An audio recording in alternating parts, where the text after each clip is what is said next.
আমি কিরকম ভাবে বেঁচে আছি তুই এসে দেখে যা নিখিলেশ। এ কি মানুষ জন্ম নাকি শেষ পুরোহিত কঙ্কালের পাশা খেলা। প্রতি সন্ধেবেলা আমার বুকের মধ্যে হাওয়া ঘুরে ওঠে, হৃদয়কে অবহেলা করে রক্ত। আমি মানুষের পায়ের কাছে কুকুর হয়ে বসে থাকি তার ভেতরের কুকুরটাকে দেখব বলে। আমি আক্রোশে হেসে উঠি না, আমি সার পোকার পাশে সার পোকা হয়ে হাঁটি, মশা হয়ে উড়ি একদল মশার সঙ্গে। খাঁটি অন্ধকারে স্ত্রীলোকের খুব মধ্যে ডুব দিয়ে দেখেছি দেশলাই জেলে ও গায়ে আমার কোনো ঘর বাড়ি নেই। আমি স্বপ্নের মধ্যে বাবুদের বাড়ির ছেলে সেজে গেছি রঙ্গালয়ে, পরাগের মতো ফু দিয়ে উড়িয়েছি দৃশ্যলোক। ঘামে ছিল না এমন গন্ধ যাতে ক্রোধে জ্বলে উঠতে পারি। নিখিলেশ, তুই একে কি বলবি? আমি শোবার ঘরে নিজের দুই হাত পেরেক বিঁধে দেখতে চেয়েছিলাম যিশুর কষ্ট খুব বেশি ছিল কিনা। আমি ফুলের পাশে ফুল হয়ে ফুটে দেখেছি তাকে ভালোবাসতে পারি না।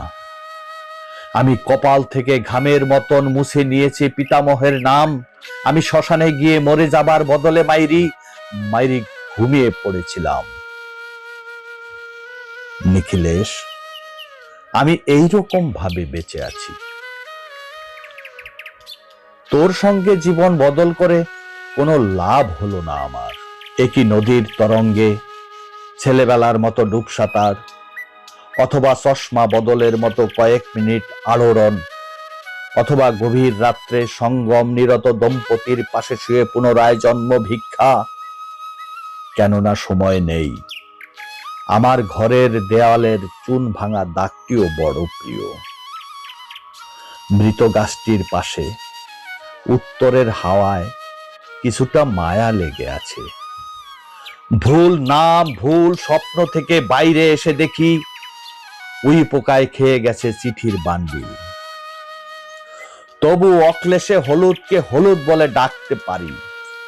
আমি সর্বস্ব বন্ধক দিয়ে একবার একটি মুহূর্ত চেয়েছিলাম একটি ব্যক্তিগত জিরো আওয়ার। ইচ্ছে ছিল না জানাবার এই বিশেষ কথাটা তোকে, তবু ক্রমশই বেশি করে আসে শীত। রাত্রে এরকম জল তেষ্টা আর কখনো পেত না। রোজ অন্ধকার হাতড়ে টের পাই তিনটে ইঁদুর। ইঁদুর নয় মুশিক। তাহলে কি প্রতীক্ষায় আছে অদূর এই সংস্কৃত শ্লোক? পাপ ও দুঃখের কথা ছাড়া আর এই অবেলায় কিছুই মনে পড়ে না। আমার পূজা ও নারী হত্যার ভিতরে বেজে ওঠে সাইরেন। নিজের দুহাত যখন নিজেদের ইচ্ছে মতো কাজ করে তখন মনে হয় ওরা সত্যিকারের।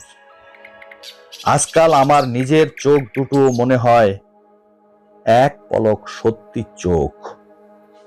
এরকম সত্য পৃথিবীতে খুব বেশি নেই আর।